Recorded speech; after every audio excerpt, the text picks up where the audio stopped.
안녕하세요. 저는 지방에서 작은 도배장판 가게를 하는 아버지를 도우며 살고 있는 30대 중반의 여성입니다. 남편은 작은 회사에 다니고 있었는데 경기 악화로 회사가 망해 이직 준비를 한다면서 1년 가까이 허비를 하더라고요. 처음에는 자신의 잘못도 아니고 상황이 안 좋아져 회사를 그만뒀으니 저도 묵묵히 남편이 제 갈 길을 찾을 때까지 기다려주려고 했어요. 그런데 불성실하고 뻔뻔한 남편 때문에 트러블이 잦아졌고 결국 친정아버지와의 일까지 엮이며 저희 부부는 이혼이라는 선택에 이르게 됐습니다. 솔직히 저는 이혼하고 나니 속이 후련하고 짐을 벗은 것처럼 시원한데요. 아직도 저희 아버지는 이 일로 스트레스를 받고 계셔서 전 남편의 악질적인 모습을 만천하에 고하고 싶어졌습니다. 그래서 이렇게 익명의 힘을 빌려 사연을 보내게 됐는데 시간 내어 함께 들어주시면 정말 감사하겠습니다. 남편이랑 저는 친구의 소개로 만나 1년 연애를 하고 결혼했어요.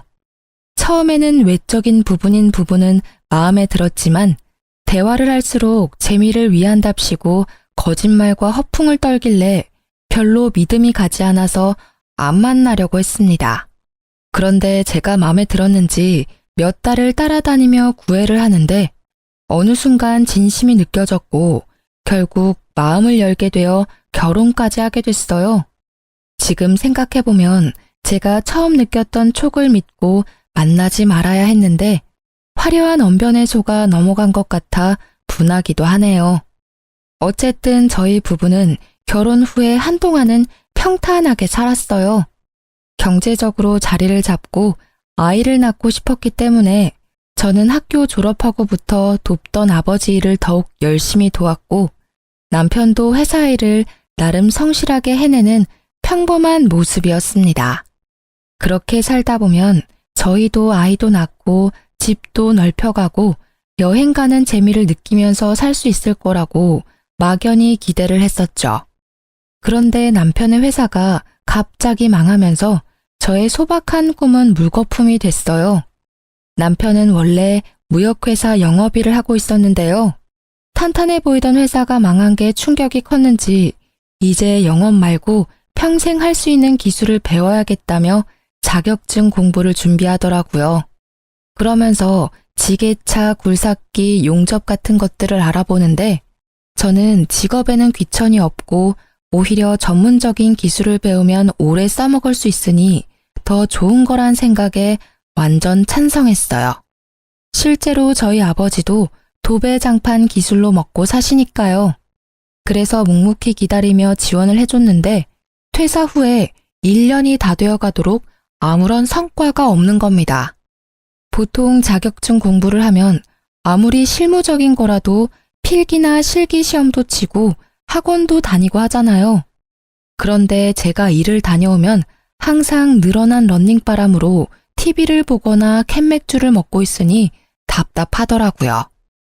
낮에는 뭐 하냐고 물으면 어디 학원을 다닌다, 공부를 한다 이렇게 대답은 잘하는데 솔직히 제가 다 큰 성인을 쫓아가면서 진짜 하는지 안 하는지 확인하는 것도 우스운 일이잖아요.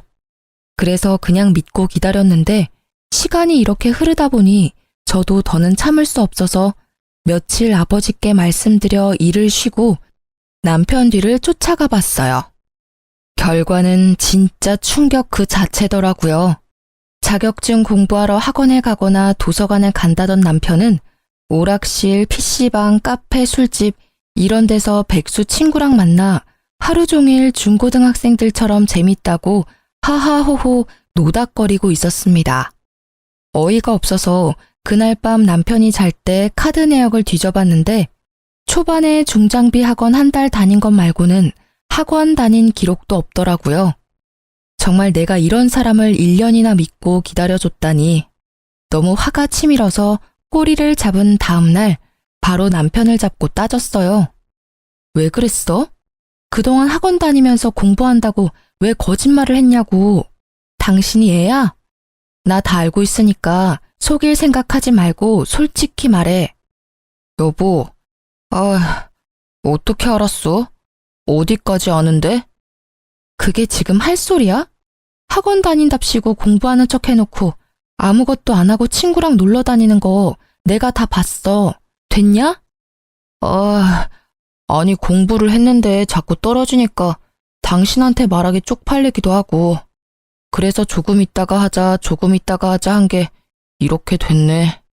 그런데 진짜 내가 일부러 그런 건 아니거든? 나 얼마 전에도 굴삭기 다시 배워보려고 학원 알아보고 있었어. 봐봐.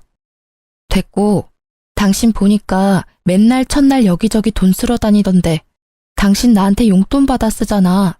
그래서 맨날 돈 없다고 징징거리면서 그 많은 돈이 대체 어디서 난 거야? 뭐 숨겨둔 비상금이라도 있니? 솔직히 말하면 봐줄 거야? 시끄럽고 빨리 말해. 미치겠네. 사실 나 기본급 올라서 퇴직금을 좀 더 받았거든. 그거랑 연차 안 쓴 거 모으니까 좀 되더라고. 그런데 이 정도는 자기 이해를 해줘야 돼. 요즘 애들도 공부하다가 스트레스 받으면 맛있는 것도 먹고 재미있는 영화도 보면서 좀 풀고 다시 공부하고 그러잖아. 리프레쉬. 몰라? 스트레스 받으면 머리가 더 안 돌아가. 헛소리 말고 남은 돈 지금 당장 다 내놔. 내가 관리할 테니까. 그리고 앞으로 한 번이라도 더 거짓말하면 나 진짜 가만 안 있는다. 아니 내가 벌어서 내가 받은 건데 왜 줘야 하는데. 그래야 네가 맘 잡고 공부를 제대로 하니까. 공부하기 싫어? 그럼 그냥 우리 아빠한테 와서 일을 배워. 기술 배우고 싶다며. 우리 아빠 하는 것도 기술이잖아. 야, 사위가 돼서 어떻게 장인어른 밑에 가서 일을 하냐? 남자가 자존심 상하게. 헛소리하는 남편이 너무 얄미워서 입을 잡아 뜯고 싶더라고요. 그래도 이 화상을 내가 선택했으니 그것도 내 업보다 싶어서 땅이 꺼져라 한숨을 쉬는 걸로 대체했습니다. 아니 남편의 말대로라면 그동안 공부 좀 끼적이다가 잘 안 되면 숨겨둔 퇴직금으로 돈 쓰는 재미를 느끼며 살았다는 거잖아요. 그러니 무슨 공부가 됐겠습니까? 그동안 남편이 갑자기 공부를 하겠다고 하니 답답했지만 제가 쪼으면 스트레스 받을까봐 말도 가려가면서 하고 맛있는 보양식도 해먹이고 뒷바라지라면 뒷바라지를 했어요. 그런데 이렇게 저를 속이고 뒤에서 탱자탱자 놀고 있었다니. 진짜 사춘기 아들을 둔 것도 아니고 왜 내가 이런 고통을 당해야 하나 싶어 욱하더라고요. 이런 제 마음도 모르고 꼴의 남자 자존심 운운하는 걸 보니 아직 철들려면 멀었구나 싶기도 하고 가슴이 답답했습니다. 그런데 저 혼자 이렇게 답답함을 느끼고 있자니 많이 억울하더라고요. 그래서 자기 아들이 세상에서 제일 잘난 줄 알고 있는 시모에게 연락해서 못난 남편의 모습을 까발리기로 했습니다. 욕하면서 제 속도 좀 시원해주고 싶었고요. 그래서 보란듯이 전화를 걸었는데 시모 반응이 대박이었어요. 여보세요? 어머니, 저 너무 속이 답답해서 하소연 좀 하려고요. 무슨 일이냐? 집에 뭔 일 있어? 네. 그 1년 동안 자격증 딴다고 회사 일 안 구하고 공부한 거 아시죠? 그런데 알고 보니까 제대로 공부도 안 하고 맨날 놀고 있더라고요. 진짜 중고딩도 아니고 나이 40 다 되어가는 사람이 이래도 돼요? 저 너무 답답하고 속상해요, 어머니. 아유, 난 또 뭐라고. 우리 아들이 학교 다닐 때 얼마나 공부를 잘했는데 요즘 속이 좀 답답했나 보지. 뭘 그런 거 가지고 전화씩이나 하니? 그냥 믿고 놔두면 제 밥벌이는 다 알아서 할래야. 두고 봐라. 조금 있으면 너 걔 앞에서 이렇게 징징댄 거 후회할 거야. 징징이요? 너무 섭섭해요, 어머니. 아니 저한테 돈 없다 해놓고선 퇴직금 남겨가지고 그 돈으로 오락실 PC방 다니고 있었다고요. 어머니 아들이요. 그러는 동안 저는 뭐 했어요? 맨날 일하면서 없는 돈 쪼개서 어머니 용돈 드리고 필요한 거 사다 드리고 그랬잖아요. 그런데 제가 속이 안 답답하겠어요? 너 지금 나 용돈 준다고 유세 떠는 거니? 어쨌든 우리 아들이 뼈 빠지게 일해서 모은 돈으로 살면서 준 거 아니야. 그리고 네가 온전히 나한테 돈 준 게 몇 번이나 된다고 그러니? 아무튼 우리 아들 크게 성공할 팔자니까 조금만 더 기다려줘. 아유, 속 시끄러워. 끊는다. 어머니, 어머니. 최소한 미안해하지는 않더라도 부끄럽다는 반응은 기대했는데 황급히 전화를 끊어버리는 뻔뻔한 심호에 입이 쩍 벌어졌습니다. 남편은 옆에서 실실 웃으면서 콧노래를 부르더라고요. 요즘 세상에 남편들이 비상금 조금씩은 다 만들어둔다고 하지만 이직 준비한다는 명목으로 퇴직금을 종잣돈 삼아 미래는 아무것도 준비하지 않고 띵까띵까 놀았는데 이런 남편을 저보고 이해하고 더 기다리라니 어이가 없더군요. 그렇게 남편과 냉전 상태로 몇 주를 보냈어요. 제가 도저히 마음이 풀리지 않아 투명인간 상태로 무시하고 남은 돈을 다 뺏었더니 결국 남편도 백기를 들더라고요. 짜증이 잔뜩 섞인 목소리였지만 그래도 고분고분 친정아빠에게 가서 일을 하겠다고 선언을 하는 겁니다. 저는 이제라도 마음먹고 무슨 일이라도 하겠다고 결정을 한 게 그나마 다행이라고 생각을 했어요. 그리고 다른 사람도 아니고 친정아빠랑 같이 일하면 장인어른이 남편의 사장이 되는 거니까 이 사람도 조금 더 눈치를 보고 성실하게 일을 하지 않을까 하고 기대를 했죠. 하지만 그 기대는 말 그대로 저의 착각이었습니다. 지금 생각하면 편안하게 일 잘하고 계시는 친정아빠에게 제가 똥덩어리를 한 짐 데리고 간 거였어요. 저희 친정아빠는 지방에서 작은 도배장판 가게를 했는데요. 규모가 크지는 않지만 제가 어릴 때부터 운영을 해서 단골도 많고 아름아름 소개로도 많이 일을 따고 있었어요. 친정아빠는 남편과 다르게 말없고 재미없다고 엄마가 항상 투덜댔지만 그만큼 소처럼 우직하게 일하는 성실한 분이셨거든요. 내심 깃털처럼 가벼운 남편이 아빠가 일하는 걸 보면서 조금이나마 반성하고 열심히 살아야겠다 라는 마음을 가질 수 있다면 그것도 뜻밖의 수확이라 생각을 했었죠. 물론 처음 며칠은 남편도 이 상황에 적응을 해야 하니 저와 함께 정시 출근, 정시 퇴근하면서 노력하더라고요. 회사 다닐 때 지각을 밥 먹듯이 해서 거의 잘릴 뻔한 적도 있었는데 이 정도면 장족의 발전이다 할 정도로 제 기준이 낮았었네요.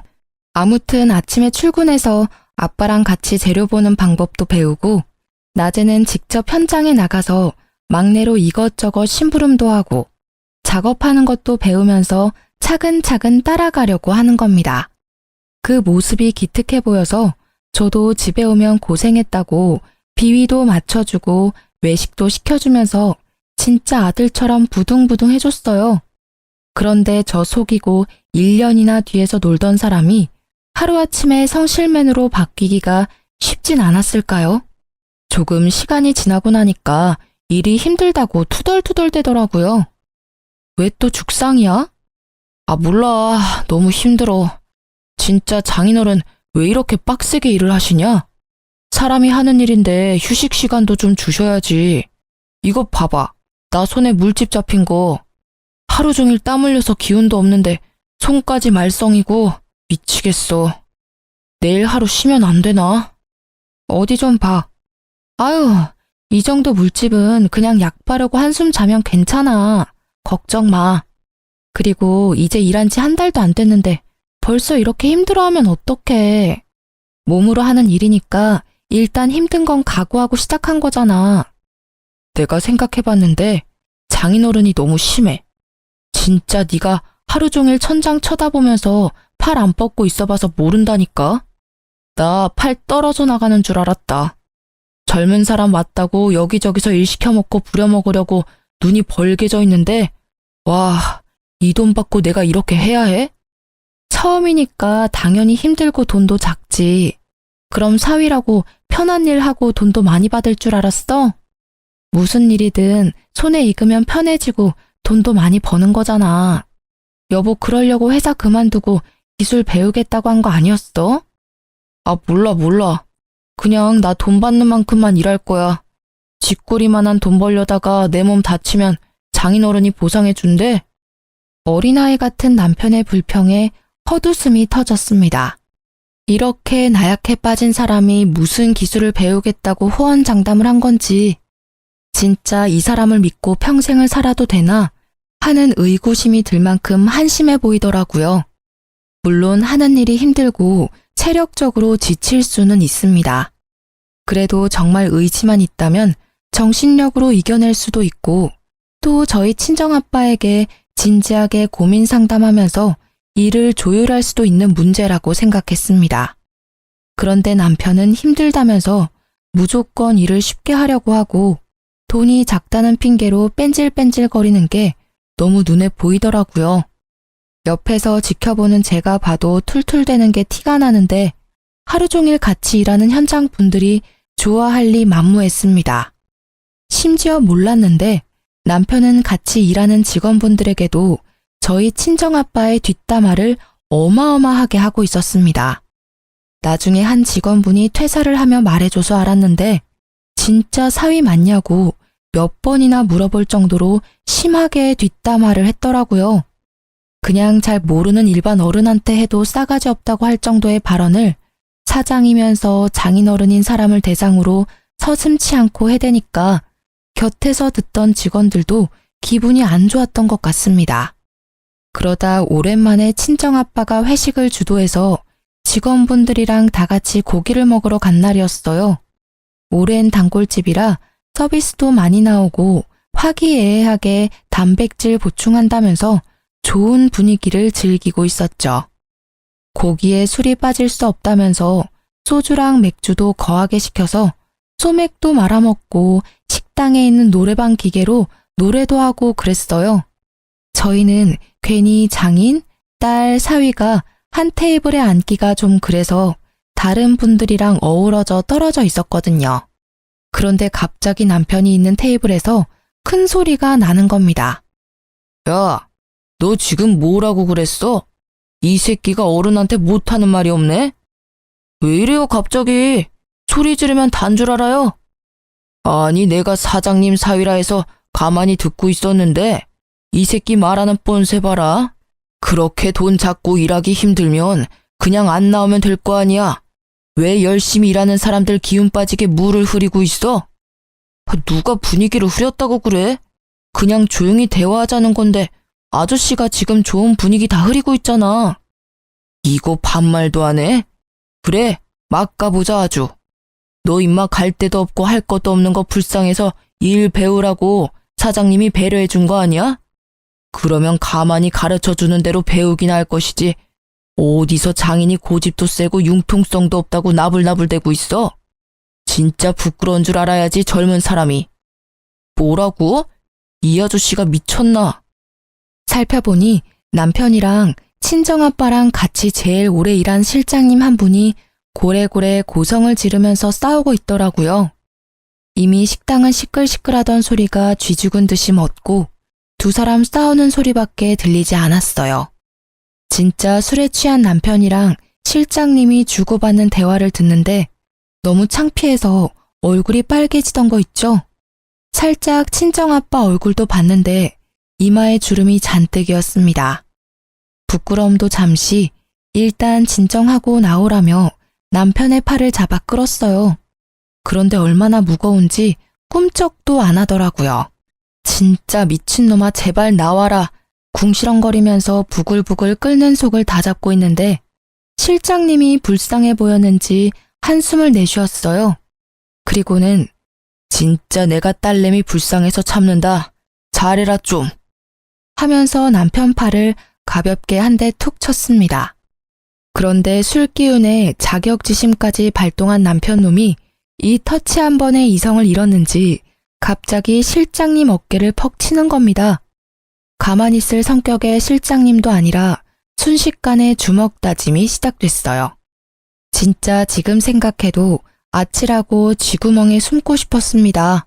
평화롭게 고기 먹던 회식 장소가 아수라장이 되고 여기저기 비명이 들리고 난리도 그런 난리가 없었어요. 나중에는 누가 112를 불렀는지 경찰도 오고 그랬더라고요. 죄송합니다. 뭐가 죄송해. 여보, 사과하지 마. 뭘 잘했다고 큰 소리야? 빨리 사과드려. 먼저 친 건 이 아저씨인데 왜 내가 사과를 해? 정말 오래전부터 배워온 실장님께 너무 죄송했어요. 친정 아빠한테도 이런 못난 모습을 보여 죄송했고요. 그렇게 남편이랑 저랑 서로 사과하니 많이 다투고 있는데 옆에서 가만히 앉아있던 친정 아빠가 입을 여시더라고요. 최 실장, 내가 대신 사과할게. 내가 덕이 부족해서 그래.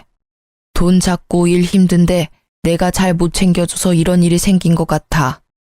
그래도 내 사위인데 자네가 좀 더 참았어야 하지 않나? 자네도 사과해주게. 친정아빠의 말에 실장님이 절대 못한다고 화를 엄청 내시더라고요. 옆에서 듣는데 저도 이건 좀 아닌 것 같다는 생각이 많이 들었어요. 그런데 아빠는 사위가 먼저라면서 편을 들어주시는 겁니다. 그러자 실장님은 끝까지 사위 편을 들면 자기는 같이 일을 못한다며 자기인지 사위인지 둘 중 하나를 고르라고 최후 통첩을 날리셨습니다. 그런데 정말 놀랍게도 친정아빠는 사위는 평생 안고 가야 하는 존재라며 뜻을 굽히지 않으셨고 결국 실장님은 다음 날부터 회사에 나오지 않았어요.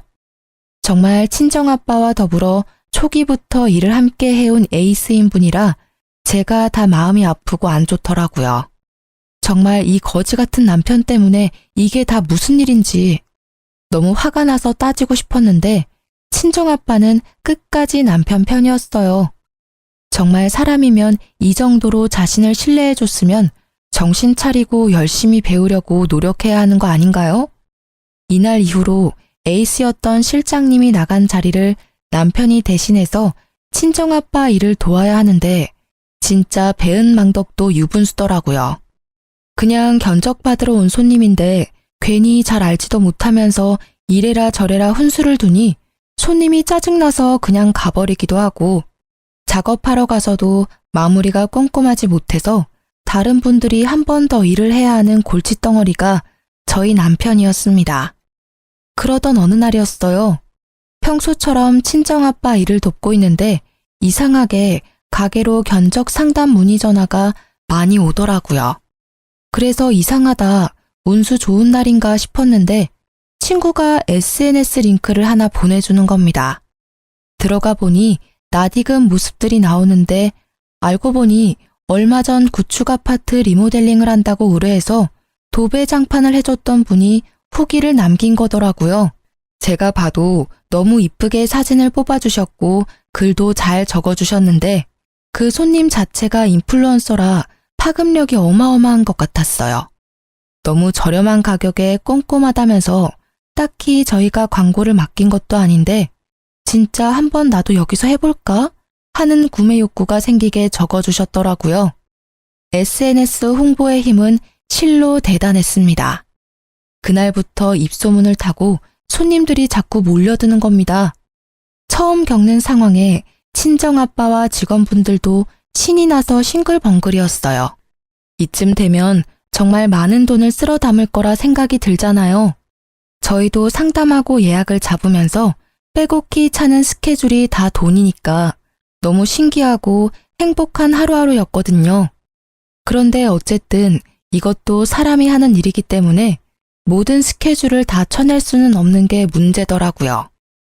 여보, 혹시 월요일에 다녀온 전원주택 컴퓨터방 여보가 작업했어? 나랑 김씨 형님 같이 했는데 왜? 아니, 이상하게 그 방만 되게 울퉁불퉁하다고 다시 해달라고 전화가 와서. 근데 이게 처음이 아니고 사실 요 몇 주 계속 그렇거든. 아, 진짜 짜증나네. 장인어른한테 말해. 뭐가 문제야? 맨날 여보가 한 곳만 컴플레인 들어오니까 내가 민망해서 그렇지. 아, 연습 좀 해. 이러다 애써 들어온 손님들 다 까먹겠어. 연습은 무슨? 일 다 배운 지가 언젠데 우연이겠지. 이거 봐라. 맨날 이렇게 몰아가니까 내가 길을 못 펴는 거 아니야. 그게 아니라 아빠가 안 해도 될 일을 계속 해야 하니까 그렇지. 돈도 돈이고. 아, 모르겠다. 알아서 해. 특히 에이스인 실장님이 나가고 나서 아직 한 명 목도 못하는 남편이 그 자리를 메꾸기란 불가능한 일이었어요. 그래도 이 기회를 놓치긴 아까워서 억지로 남편을 데리고 일을 하니까 친정아빠랑 직원분들이 열심히 해도 능률이 안 나오고 남편이 한 부분만 맨날 이상하다고 컴플레인이 걸리는 겁니다. 그러다 보니 AS 해주고 컴플레인 들으러 다니는 친정아빠만 너무 힘들게 고생하는 것 같아서 죄송스럽더라고요. 이왕 시작한 일 제대로 좀 더 노력하고 연습하면 될 텐데 늘 대충대충 그 순간만 때우려는 남편에게 화도 났고요. 그래도 큰 소리 안 내려고 꾹 참고 있었는데 어느 날 걸려온 전화 한 통에 분노가 치솟았습니다. 평수가 작은 곳이라 남편과 보조하는 분만 간 손님집이었는데 자기가 고른 고급 장판 대신에 제일 싸구려 저가 장판이 깔렸다면서 엄청 화를 내면서 일단 와서 확인을 해보라고 하더라고요. 여보, 어제 2차 아파트 다녀온 거 기억나지? 거기서 와보라고 하는데 뭐 짐작 가는 거라도 있어? 아니, 작업 다 잘 끝났는데. 왜? 무슨 문제 있대? 잘 모르겠는데 자기가 고른 거 말고 제일 싸구려가 깔렸다고 하는 것 같아. 어제 그 손님이랑 확인한 거 깔아준 거 맞아? 현장에서도 같이 체크했어? 당연하지. 내가 몇 번이나 확인해서 가져갔는데. 그런데 현장에는 그 아줌마 애들밖에 없었어. 자기는 먼 출장 갔다고 그냥 깔래서 깔고 왔는데 아 진짜 웃기는 아줌마네. 됐어. 내가 갔다 와 볼게. 씩씩거리며 남편이 손님 집으로 향한 후 왠지 느낌이 쎄해서 퇴근도 하지 못하고 가게에 있었어요. 그랬더니 친정아빠가 무슨 일 있냐면서 물어보더라고요. 솔직하게 말씀을 드리니 거기가 어디냐고 같이 가보자고 하는 겁니다. 알고 보니 친정아빠도 재고를 봤을 때 고가 장판이 계속 남아있어서 이상하다고 생각을 했다면서요. 그래서 친정아빠를 모시고 그 손님 집으로 같이 향했는데요. 입구부터 고래고래 큰 소리가 들리더라고요. 덜컥 겁이 나서 황급히 열린 문으로 들어갔어요. 안녕하세요. 아까 전화 받았던 장판집이에요. 여보, 무슨 일인데? 아니 아주머니, 이 장판이 맞습니다. 제가 몇 번이나 확인했던 거예요. 진짜 제가 왜 이런 걸로 사기를 칩니까? 이게 진짜 맞다고요? 아저씨, 제가 바보로 보여요? 여기 사장님이시죠? 이것 좀 보세요. 제가 고른 무늬랑 이게 같나요? 그리고 질감도 다르고 다 다른데 진짜 계속 우기면 맞는 게 돼요? 이거 완전 사기꾼 아니야. 사기꾼이라뇨. 말씀이 심하시네. 진짜 이거 맞으면 어쩔 거예요? 예? 여자 손님은 사기당했다며 고함을 지르지 남편은 아니라면서 억울하다고 부들부들이지 저랑 친정아빠만 중간에서 난감하더라고요. 일단 친정아빠가 그러지 말고 장판을 확인해보자면서 나섰습니다. 그래서 문제의 그 장판이 깔린 방으로 향했는데 웬걸 진짜 여자 손님 말대로 제일 저가 장판이 잘못 깔려 있는 겁니다. 제가 봐도 손님이 말하는 무늬가 아닌 걸 알겠는데 어떻게 몇 달을 함께 일한 남편이 이걸 모르는지 대체 정신을 어디에 빼놓고 다니는 것이며 무슨 기술을 배우겠다고 설치고 다니는 것인지 모를 일이었습니다. 순간 우라통이 터지는 게 이건가 싶더라고요. 친정아빠도 진짜 땅이 꺼져라 한숨을 쉬면서 이 말을 짚으시는데 너무너무 죄송스러웠습니다. 또 사과는 친정아빠 몫이었으니까요. 죄송합니다. 손님 말이 맞습니다. 이게 깔려서는 안 되는 거였는데 저희 쪽에 무슨 착오가 있었던 것 같습니다. 이해해 주신다면 제일 빠른 날짜로 해서 바로 교체를 도와드리겠습니다. 맞죠? 이거 아니죠? 진짜 기가 막혀서. 아니요, 사장님. 교체됐고요. 이 아저씨가 저를 정신병자 취급하면서 얼마나 우겨대던지. 저 혈압 있는데 진짜 열받아서 쓰러질 뻔했거든요. 지금 여기 손도 막 떨리는 거 보이시죠? 나 이렇게 못 넘어가요. 나 고소할 거예요. 정신적 피해 보상 받아야겠어요. 남편이 실수했고 잘못 대응한 건 100번 1000번 잘못했는데 갑자기 쓰러질 뻔했다며 고소하겠다니 너무 당황스럽더라고요. 알고 보니 이 여자 손님도 인근에서 블랙 컨슈머로 진짜 유명한 사람이었어요. 보소한다고 난리 치는 거 입소문 나면 저희도 좋은 게 없으니 무마시키느라고 정말 공짜 장판 교체에 도배까지 새로 해주고 병원이라도 다녀오라고 병원비까지 쥐어주고 나니 이건 뭐 배보다 배꼽이 더 큰 상황이 됐더라고요. 문제는 이뿐만이 아니었습니다. 저희가 돈까지 보상해줬는데도 이 여자 손님이 지역 커뮤니티 카페랑 SNS에 장판가리에서 사기치는 곳이라고 글을 적어 올린 겁니다. 내용 중에는 사기치고도 적반하장으로 고객한테 으름장 놓는 직원이 있다며, 근데 알고 보니 사장이랑 사위라면서 짜고 치는 고스톱이라고 주절주절 써놓았는데 진짜 제가 봐도 설득력이 있더라고요. 작은 동네라 조금만 관심 있게 지켜보면 어느 가게인지 다 알 수 있기 때문에 타격이 매우 컸습니다. 앞서 홍보의 힘을 제대로 느꼈다고 했는데 좋은 소문보다 더 빨리 퍼져나가는 게 안 좋은 소문인 걸 뼈저리게 깨달았죠. 결국 그 많던 손님들이 다 끊기고 단골들만 띄엄띄엄 연락을 해왔지만 푼돈이라 고정적으로 데리고 있던 직원들도 내보내야 했습니다. 그러니 결국에는 친정아빠랑 남편 둘만 남았는데 지질이 일 못하는 남편 데리고 도저히 작업이 안 되는 게 문제였죠. 이러다 가게 망할 판이다. 내가 우리 딸 꼬맹이 때부터 해왔는데 지금만큼 팔이 날린 적이 없었어. 이제 어쩔 거야? 죄송합니다, 장인어른. 근데 비온 뒤에 땅이 굳는다는 말도 있지 않습니까? 지금 고비만 잘 지나면 또 단골이 있으니까 사람들도 금방 잊고 다시 시작할 수 있지 않을까요? 됐다. 나한테는 그런 좋은 말 해줄 사람 말고 진짜 일 잘하는 직원이 필요해. 예전 실장한테 전화해 줄 테니까 죄송했다고 일 좀 도와달라고 해라. 제가요? 장인어른, 저 너무 자존심 상합니다. 그 사람 많은 데서 저한테 화내고 소리치는 거 보셨잖아요. 제가 장인어른 하나뿐인 사위인데 저 욕하는 건 장인어른 욕하는 거예요. 모르세요? 네 자존심이 문제가 아니다. 나는 말만 번지르르하게 하는 사위는 필요 없다. 실장한테 사과 못하겠으면 그냥 네가 나가. 에? 저 나가면 누구 데리고 일하시게요? 네가 나가면 실장이 들어온다고 했어. 그냥 앞서 일은 다 잊고 살 테니까 조용히 나가서 이제 네 할 일 찾아서 밥 벌어먹고 살아라. 제발 부탁이다. 제가 지금까지 장인어른 뒤치다꺼리 하면서 어떻게 일해드렸는데 저한테 이러세요. 에?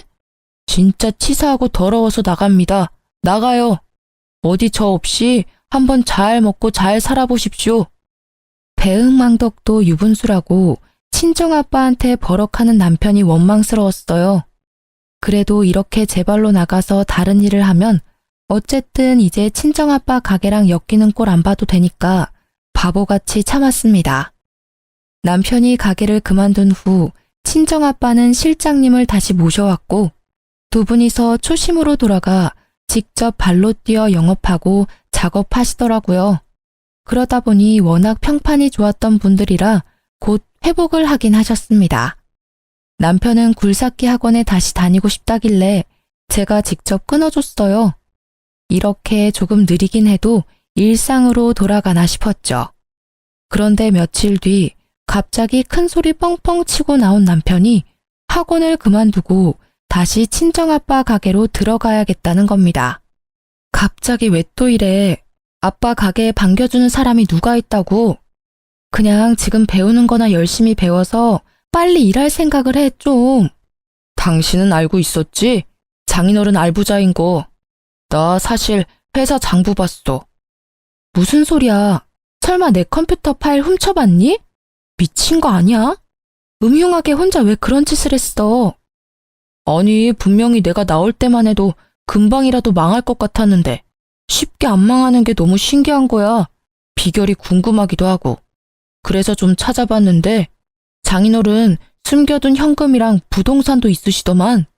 지금 가게에 있는 상가도 장인어른 거고. 이런 걸 왜 나한테 얘기를 안 했어? 그게 당신이랑 무슨 상관이야? 우리랑 아무 상관없는 돈이야. 이렇게 어려울 때 대비해서 우리 아빠가 한 푼 두 푼 모아두신 거라고. 그리고 혼자 관리하기 힘드니까 딸인 나한테 부탁하신 거고. 그래서 이렇게 말하는 저희가 뭔데? 뭐, 콩고물이라도 바라는 거야? 안 되겠다. 아무리 생각해도 내가 장인어른 이렇게 외면하면 안 될 것 같아. 우리 장인어른 사업 더 잘 되게 도와드려야지. 하나뿐인 사위인데 내가 힘 닿는 데까지 도와드리는 게 사람 도리지. 아니, 당신이 뭘 도와준다고 그래. 지금까지 아빠한테 패만 끼쳤는데 당신은 그냥 아무것도 안 하고 다른 일 하는 게 도와주는 거야. 몰라? 진짜 아무것도 모르는 3살 어린아이가 봐도 남편이 친정아빠에게 빌붙으려고 하는 걸 알았을 겁니다. 너무 속이 훤히 보이는데 아니라고 하니까 우습더라고요. 그래도 혼자 단꿈에 빠지는 것까지 막을 순 없으니까 이렇게 무시하고 있으면 양심껏 포기할 줄 알았어요.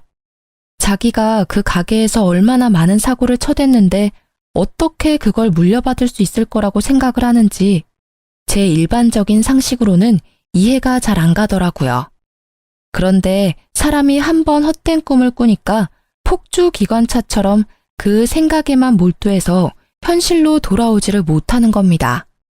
이 와중에 손님 떨어진 가게를 수습하느라고 저렴한 가격으로 밤낮 없이 일하던 친정아빠는 결국 과로로 쓰러지기까지 하셨어요. 단순한 피로 누적이라고는 했지만 연세도 많으신데 이렇게까지 고생을 하시니 딸인 입장에서 너무 걱정스럽더라고요. 그래서 남편이랑 바로 용돈이랑 먹을 걸 챙겨서 병문안을 갔는데 이 눈치 없는 남편놈은 거기서도 뻔뻔한 말을 계속하던 거 있죠. 장인어른, 좀 괜찮으세요? 괜찮아. 링거 맞고 오랜만에 푹 쉬었더니 아무렇지도 않아. 별일 아닌데 괜히 너희 장모가 연락을 해서 걱정을 시켰구나. 아빠, 이번 기회에 일 좀 그만하고 푹 쉬어. 건강 챙기는 게 우선이지. 가게는 이제 그만 챙겨도 돼. 그래도 평생 읽어온 건데 계속 누워서 나 몰라라 할 수 있나? 기운 차려서 빨리 또 일해야지. 일하던 사람은 계속 일해야지. 누워있으면 오히려 병난다. 에이, 장인어른, 연세도 있으신데 언제까지 일하실 순 없잖아요. 그래서 말인데 이제는 저한테 좀 맡겨두시고 편히 쉬세요. 제가 정말 정신 차리고 장인어른 대신 열심히 해볼게요. 저 결심했습니다. 제가 장인어른 가게 물려받겠습니다. 순간 귀를 의심했습니다. 어쩜 이렇게 사람이 뻔뻔할 수 있는지 제가 다 부끄럽더라고요. 친정아빠도 황당했는지 날선 눈에서 레이저가 막 나오는 것 같았습니다. 나는 자네한테 물려줄 생각 털끝만큼도 없네. 꿈도 꾸지 마라. 내가 계속 기회를 줬지만 자네는 별로 고마워하지도 않았잖아. 그냥 여기서 그만두고 자네한테 맞는 다른 일 찾아서 하게. 제가 뭘 그렇게 잘못했다고 그러세요? 너무 섭섭합니다. 정말 저 나름대로 열심히 노력했다고요. 노력? 뭐든지 대충대충 수박 겉핥기처럼 하는 그런 걸 요즘은 노력이라고 하나? 어쨌든 나는 말했어. 내 가게 자네한테는 절대 못 물려줘. 꿈깨. 어이씨, 진짜 너무하시네요. 그럼 제가 그동안 일하면서 영업해서 따온 것들도 있으니까 그거에 대한 성과금은 주세요. 제가 너무 억울해서 그거는 따로 받아야겠습니다. 뭐, 성과금? 하! 진짜 듣자 하니 기가 차서 말이 안 나오더라고요. 어쩜 사람이 이렇게 뻔뻔하고 양심에 털이 날 수 있는 걸까요? 이 새끼를 어떻게 처리해야 하나 고민하고 있는데 설상가상 친정아빠는 남편의 헛소리에 스트레스를 받아서 갑자기 숨까지 헐떡이시는 겁니다. 너무 놀라서 간호사를 막 부르는데 남편은 그 와중에도 아랑곳하지 않고 계속 억울하다며 혼잣말만 하던 거 있죠. 간호사가 와서 친정아빠 혈압을 재고 처치를 해주는데 눈물이 왈칵 나면서 참을 수 없이 분노가 치솟았습니다. 야, 미친 거 아니니? 지금 이 상황에서 성과금 얘기가 나오고 너 억울한 것만 자꾸 생각이 나? 진짜 어이가 없다. 내가 미쳤다고 너를 아빠 가게에 붙여줘서 우리 아빠만 이렇게 맘고생하게 만들었는지 모르겠어. 진짜 나 정 떨어져서 너랑 같이 못 살아. 이혼해. 뭐? 이혼? 갑자기 이혼은 또 무슨 소리야? 이혼이 그렇게 쉬운 거야? 다들 나한테 왜 이러는 건데? 너무 빡쳐서 제대로 일도 안 했으면서 돈에 미쳐 뻔뻔하게 헛소리하는 남편에게 이혼을 통보했습니다. 남편은 갑작스러운 이혼 통보에 난리를 피더라고요. 그때 친정아빠가 거친 숨으로 남편에게 소리쳤습니다. 내가 진짜 내 딸 때문에 참고 참았는데 이혼한다니 속이 시원하다. 내가 자네 하나 때문에 정신적, 물질적으로 입은 손해가 얼마인 줄 알아? 그런데 뭐 가게를 물려받겠다. 성과금을 달라. 간호사 선생, 나 바로 퇴원시켜 주시오. 변호사 선임해서 저놈한테 손해배상 청구해야 하니까. 뒤늦게 정신 차린 남편이 울며 불며 매달렸지만 저희 부녀는 내 사람에게는 한없이 잘해줘도 한번 눈 밖에 나가면 가차없는 스타일이었습니다. 그래서 바로 변호사를 선임해서 이혼 진행을 밟고 아빠도 그간 가게 일을 같이 하면서 겪었던 일을 정리해 손해배상 청구를 하면서 뻔뻔한 남편의 행태를 고발했어요. 저는 어릴 때 아빠가 들려준 이솝 우화에 햇님과 바람 이야기를 좋아해서 나그네의 옷을 벗긴 건 따뜻한 햇살을 전해준 햇님이라는 걸 기억하고 남편에게도 정말 잘해주려고 노력을 해왔거든요. 그래서 1년 동안 저를 속이고 탱자탱자 놀았던 것도 눈 감아주려 했고 친정아빠가 하는 가게를 무시하면서 마지못해 일하던 것도 이해하려 했어요. 그런데 그렇게 눈 감아주고 이해했던 결과가 이렇게 저와 친정에 빌붙으려고 하는 못난 남편을 만들 줄 몰랐습니다.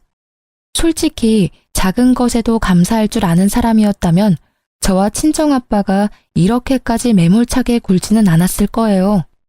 오냐 오냐 하며 어쨌든 내 사람이니 품고 가려 했을 겁니다. 그런데 자기를 위한 배려와 존중도 알아채지 못하고 당연시하면서 계속 더 큰 것을 달라고 징징거리는 사람은 도저히 품지 못하겠더라고요. 결국 그렇게 저희는 이혼하게 됐고 저는 친정아빠에게 죄송한 마음에 더 열심히 일을 도우면서 작업하는 것도 배우고 있어요. 처음에는 여자가 험한 일 하면 안 된다고 하시던 아빠도 평생 먹고 살 귀한 기술이니 배우고 싶다는 제 말에 수긍하시면서 오히려 배울 자세가 되어 있으니 체격만 큰 전 남편보다 훨 낫다고 저를 칭찬하시더라고요. 그렇게 사이좋게 부녀가 일을 하고 있답니다. 전 남편은 들리는 소문에 아직 백수라 시모한테 붙어 산다더라고요. 시모는 잘난 아들이 다시 품에 돌아왔으니 기뻐하면서 지금쯤 생활비 한 푼 안 주는 40 다 된 아들 끼고 오손도손 깨볶으면서 잘 살고 있겠죠 뭐. 뭘 해도 잘 될 팔자의 아들이니 저보고 보석을 놓쳤다고 비웃을지도 모르겠어요. 그래도 하나 분명한 건 아들 때문에 1,000만 원을 잃었다는 건데요. 남편은 저랑 이혼하고 친정아빠랑 소송을 진행했는데 결국 사업장에 피해를 입힌 게 입증이 돼서 1,000만 원을 물어주라는 판결을 받게 되었습니다. 그런데 개털인 남편이 갑자기 어디 그런 돈이 있나요? 결국 시모가 아들 앞길 막힐까봐 전세금을 빼서 줬다고 들었어요. 솔직히 그동안 친정아빠가 평생 일거원 가게 망할 뻔한 거 생각하면 2배, 3배로 받아도 시원찮지만 뻔뻔한 남편과 아들밖에 모르는 시모에게 아주 적절하게 금전 치료해준 것 같아서 속이 후련합니다. 친구들도 모두 제 이야기를 듣더니 이혼 너무 잘했다며 위로해 주더라고요. 앞으로 100세 시대인데 피 한 방울 안 섞인 다 큰 성인 아들을 제가 왜 데리고 살면서 교육시켜야 하냐면서요. 제가 생각해도 저도 모자라 저희 친정아빠에게까지 남편을 가르쳐 달라고 한 게 죄송스럽고 잘못된 선택이었구나 싶어요. 혹시라도 저처럼 아들처럼 철없는 남편을 두고 교육시켜서 데리고 살아야겠다는 분들 계시다면 뜯어 말리고 싶어요.